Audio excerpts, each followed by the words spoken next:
माझं नाव अतुल रावसाहेब केचे. मी अहिल्यादेवी होळकर आदिवासी आश्रमशाळेत कर्मचारी आहे आणि मला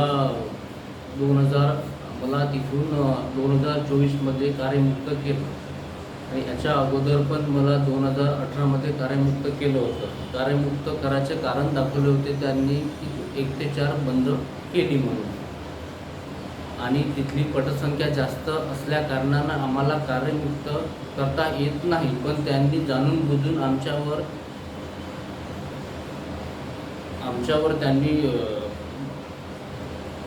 खुन्नस म्हणून असे काढले. त्याचा आम्ही आता तुम्ही आत्मदहन करणार आहे का बरं?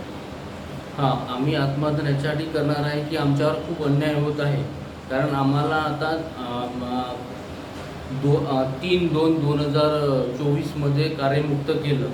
कारण नसताना आम्ही 21मध्ये जॉईन झालो होतो. 2024मध्ये आम्हाला कार्यमुक्त केलं आणि कारण नसताना कार्यमुक्त केलं. आमचे पगार रोखण्यात आले. आता 5 महिने झाले आमचे पगार नाही आहे. त्यांना म्हणत आहे की 29 एप्रिल 2017चा GR आहे. त्या GRमध्ये असं नमूद आहे की वर्ग तुकडी एखादी बंद जर झाली तर बाकी कर्मचारी समायोजन होईपर्यंत त्यांचे पगार त्यांचा जे आस्थापना आहे त्याच्यातून काढण्यात येईल. याच्या अगोदर आम्ही प्रकल्प कार्यालयात आम्ही मागणी केली होती. प्रकल्प कार्यालयाने पत्रसुद्धा काढले आहे की यांना जॉईन करण्यात यावे. दोघांना पण, राजेंद्र ठोकर आणि अतुल केचे यांना जॉईन करण्यात यावे. पण HMनी जॉईन केलं नाही. त्याच्यामुळे आम्ही आता आत्मदहन करत आहे. तुम्ही मुख्याध्यापकांना भेटले होते, किती वर्षापासून पगार नाही? आम्ही मुख्याध्यापकाला भेटलो होतो आणि पत्र घेऊन गेलो होतो मुख्याध्यापकाचं. मुख्याध्यापकांनी जॉईन करून घेतले नाही. प्रकल्प अधिकाऱ्यानं पत्र काढलं होतं. ते पत्र घेऊन मी मुख्याध्यापकाकडे गेलो. मुख्याध्यापकांनी सांगितलं की आम्ही तुम्हाला जॉईन करत नाही. जो मुकेश मते आहे तो म्हणत आहे की यांना जॉईन करून घ्यायचं नाही.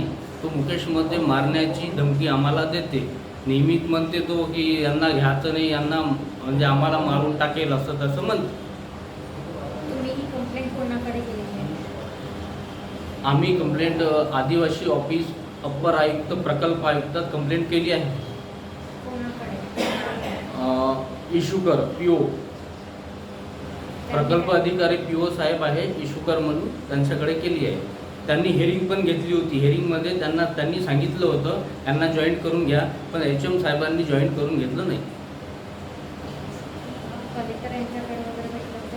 हो, कलेक्टर साहेबांकडे मी 26 तारखेला गेलो होतो. तर त्यांनी मला सोमवारी 27 तारखेला बोलावलं आहे. त्यांनी मला म्हटले की तुम्ही सोमवारी या आणि आपण तुमच्या HMला आणि प्रकल्प अधिकाऱ्याला बोलावू आणि तिथं मीटिंग घेऊ.